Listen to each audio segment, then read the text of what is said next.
Panibagong malaking karma na naman kay Chinese President Xi Jinping. Tadhana na ang nagbabalik ng karma sa China.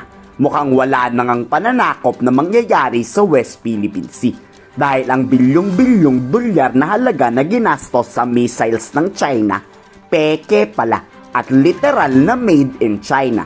Wala tong kakayahan na maglunsad ng missile strike laban sa bansang kalaban nito. Imbis kasi na gasolina ang laman nito, tubig ang laman na nagresulta sa pagkasira ng mga missile. Napag-alaman rin na sobra-sobra ang nangyayaring korupsyon sa Defense Department ng China. Kinakarma na ng malala ang China sa kapwa nitong mga Chinese. Problemado tuloy si Chinese President Xi Jinping. Dito na discover rin na wala talagang kakayahan ang China ng makipaggera. Puro peke pala ang armas nito. Kaya pala sa panibagong anunsyo mula kay spokesperson Mao Ning, nais ng China idaan na lang sa maayos na usapan ang gulo sa West Philippine Sea at wag na raw palalain ang tensyon.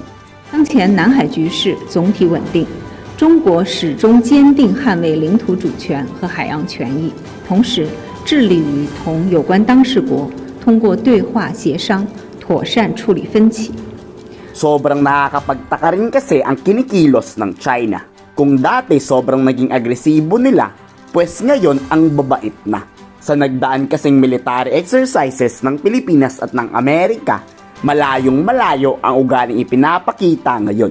Wala nang dangerous maneuver at wala nang pagtataboy na nagaganap. Kinakaibigan na tayo ng China ngayon. Dahil siguro yan sa oil at natural gas na makukuha natin sa West Philippine Sea. Pero kala siguro ng China ay magpapauto pa rin tayo sa kanila. Hindi totoo yun kasi under UNCLOS, ang Pilipinas ang may jurisdiction over this area being part of our exclusive economic zone. To their actions in Rore, this is better behavior from the Chinese. Hindi nga naghahanap ng gulo ang Pilipinas. Pero kung gulo ang nais ng China, hindi anya yan aatrasan ng ating bansa. Pero bukas naman ang Pilipinas sa pakikipagnegosasyon sa China, lalo na kung yan ang masikabubuti ng mga mamamayang Pilipino. Pero pabor ba kayo na tanggapin nating muli ang mga Chinese? To us, it's just plain and simple. We are protecting our territorial waters, our EEZ, and we will do whatever it takes to be able to protect it. Now, other countries, they have their own claims. That's just up to them. We have the UNCLOS to back us up. President Marcos has made it clear that he is not closing the door to any. This is not a zero-sum game. We want to work with like-minded countries. We are not looking for trouble. We are looking for peace and security. We are in a situation now where our relationship with the United States is probably at its best because we have a lot of common interests that we are working with both our countries.